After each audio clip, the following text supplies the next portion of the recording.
Hello Kipi! Good morning! For today's video nga pala guys, 4 days na sa akin si Kipi. Ayan, at ang lago na ng kanyang buhok. Hindi ko na nga pala na-update yun pang 3 days niya kasi ang daming nangyari, ang daming ganap, sobrang busy. So ayun na nga, 4 days pa nga lang si Kifi pero ang lago na ng buhok niya. So Kifi, malapit na kitang maipitan o mayusan. Kifi, it's time to wash. Ay, dilig pala. Dito ko na nga pala diniligan si Kipi sa labas para diretso bilad. Ayan, inisprayan ko na siya ng parang shower. Ayan, spray lang hanggang sa mabasa na nga si Kifi. Nakakatuwa rin palang may alaga na ganito, no? Nakakalibang, halos araw-araw mo siyang kailangan diligan.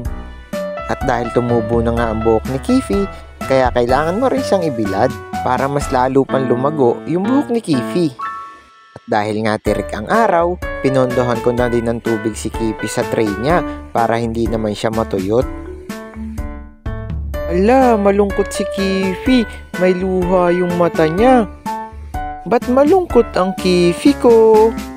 Kifi check!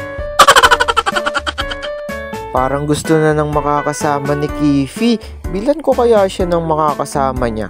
Sige Kifi, pag malago na talaga yung buhok mo at maganda ka na sa paningin ng iba, bibilan kita ng jowa.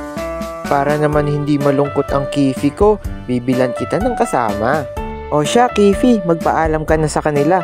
Next video na lang ulit. Bye!